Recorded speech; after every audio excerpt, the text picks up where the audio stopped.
That deeper cost is what you're not doing while you're doing everything else. The decisions that you're not making because you're too far in the weeds to think clearly about your business. Most founders I know don't have a strategy problem. They have a staying in the work problem. And those two are very different things. Today I want to talk about something I call the operator trap. It's not a mindset thing. It's not a laziness thing. It is definitely not a just delegate more situation. It's something more specific than that. And by the time we're done here, we're going to know exactly whether you are in it and what is costing you. So let's start here. This is a version of you that built the business. She was scrappy and resourceful, and she showed up for everything because everything needed her, right? You were the main point to hold the business together. And you figured out the systems because no one else was going to. You answered the emails, you handled the client problems, you made all the calls, you did the strategy, and probably still showed up for a good chunk of the actual deliverables of your business. You were the business. And honestly, you were probably incredible at it. The problem is that a lot of founders never transition out of that version of themselves. And the business grows, the revenue climbs, and the team gets bigger. And the founder is still operating like you are the only one who can be trusted with anything important. And you're still the one that things piled up on. Still the one getting looped in questions that you didn't have to answer. Still the one that if you took 2 weeks off, completely off the grid, will come back to a dumpster fire. That is the operator trap. And before you tell me that's just what it takes to run a real business, I wanted to push back on that. Because the founder I've seen stay in operator mode the longest are usually the smartest, most capable, most committed people in the room. This is not a character flaw. It's a structural problem. And a structural problem have structural solutions. Okay, so let's get into the 7 signs that you are still operating instead of leading. Some of these are going to feel very obvious, and some are going to hit a little different than you expect. All 7 are very worth sitting with. So, sign number 1, your team asks you questions they should be able to answer themselves. This one is so common that most founders have stopped noticing. Someone sends you a message or a simple question, you answer it. 30 minutes later, there's another one. By the end of the week, you've answered 14 questions that, if you're being honest, your team should have been able to handle without you. Here's what's actually happening. Your team has learned that the fastest path to the answer is through you. Not because they can't think, but because you've trained them to do that, probably without realizing, to route decisions up instead of owning them. And that's what over-responsibility looks like in very good practice. It does not announce itself. It just quietly eats hours of your week, and it keeps your team from developing the judgment they need to actually support you. Sign number 2, you're the last stop on every approval chain. Marketing content, proposals, client emails, deliverables, whatever you can think of. How much of it is actually leaving without you having to touch it first? If the answer is not much, I want you to notice that, because that tells me that this is the standard that exists in your head and nobody else knows how to deal with it. And when standards only live in the founder's head, the founder becomes the quality control system for the entire business. And that is not a CEO function. That is an operator function and is not sustainable at any level of growth. Sign number 3, your calendar looks like a game of Tetris, and you're still and every day feeling behind. This isn't about working too many hours. Plenty of founders work a lot and feel genuinely satisfied at the end of the day. This is about what your time is actually filled with. If you're spending most of your week on things that are urgent rather than important, reactive rather than proactive, and operational rather than strategic, you're not leading your business. You're servicing it. And no matter how many hours you put in, you keep feeling behind because the operator work, it never runs out, guys. CEO work looks very different than that. It's making decisions about where the business is going, building capacity so things can run without you, and thinking 3 months out instead of 3 days out. If your calendar has almost none of that in right now, it is a sign that you're in the trap. Sign number 4, you've said, it would just be faster if I do it myself more than once this month. This one deserves a real conversation because it's one of the most seductive parts of the trap. And I say that lovingly because I know you believe when you say it. You're probably right that it could do it faster right now. But here's the math that doesn't add up. You doing it faster right now costs you the time that it will take someone else to do it and learn from doing it. And every time you take something back because it's faster, you're trading long-term capacity for short-term convenience. You're borrowing against your future time to cover today. And at some point, that account runs dry. And the founder who keeps doing the things that is faster is also the founder who 6 months later still has no one on her team that can do those things without her. And this is not an accident. It's a consequence of that behavior. Sign 5, you feel personally responsible for your team's morale, motivation, and performance every single day. This one is subtle, but it matters. If you're the person making sure everyone feels noticed and okay, and when someone seems a little bit off, and you're adjusting your own energy to manage the room, you're doing emotional labor that is not part of being a CEO at this stage. That doesn't mean you're cold and you check out. That's not what I'm saying at all. It means that the weight of your team's internal experience shouldn't rest entirely on your shoulders. A team that only functions well when the founder is actively managing them and managing the energy in the room, it's a team that is not yet operating very independently, and you don't want that. That is dependency almost always starting with a founder who is too close to the emotional temperature of everyone else around. And real leadership means trusting your team to manage their own experience and knowing that you've built enough culture and clarity to prove that they can. All right, sign number 6, your business has never successfully run without you, even for a week. I want you to think about the last time you took actual time off. Not the I would check in less often kind of time off, but an actual vacation where it went off the grid, didn't answer any emails, didn't answer any calls, let the business just be.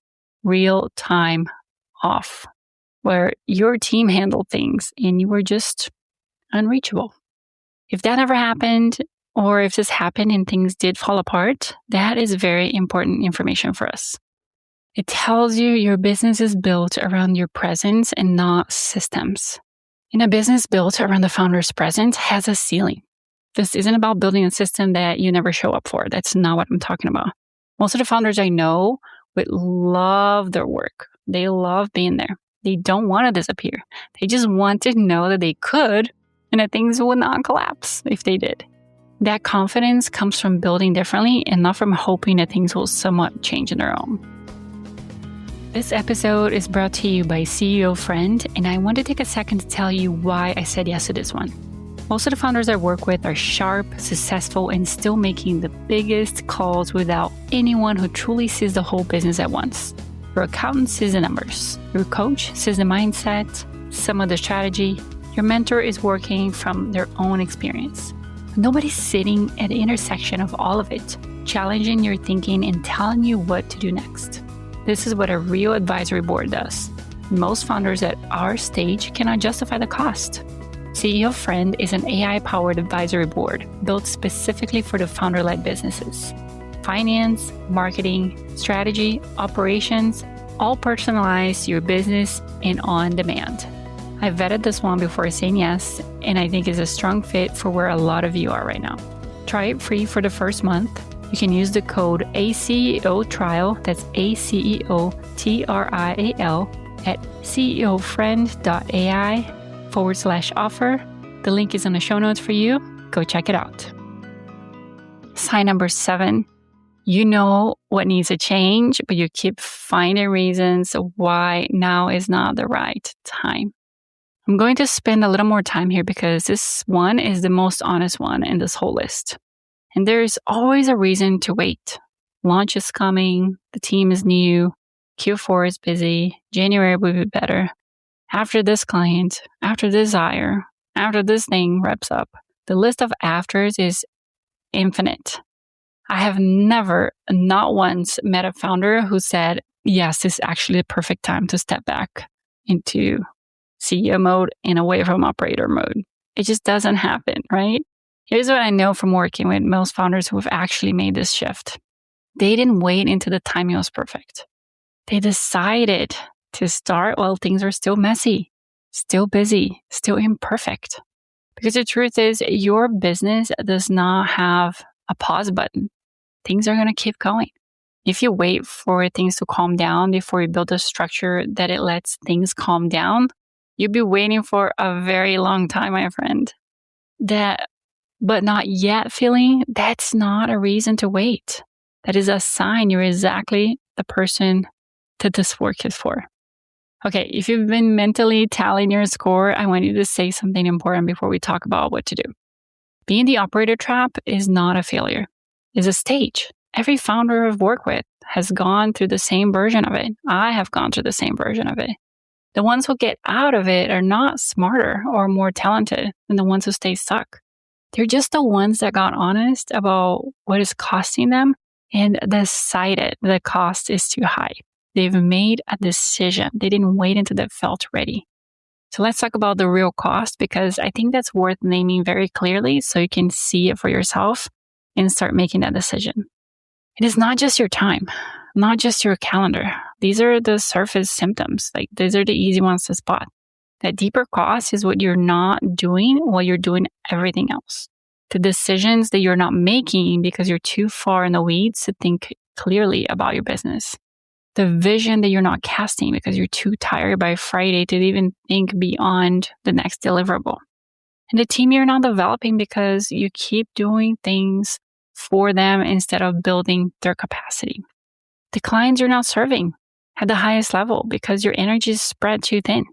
And that is the real cost, not just busyness.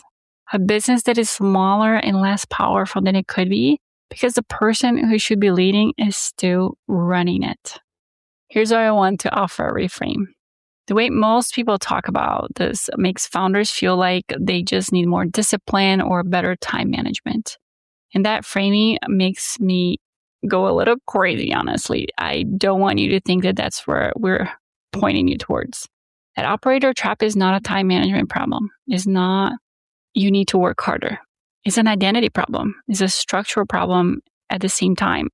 And you cannot solve either one by trying harder. That identity piece looks like this. A lot of founders have built their sense of value around being needed. That's a very common thing. Around being the most capable person in a room, around the fact that when things get hard, they get to handle it. And those are real strengths, right? That's how you got here.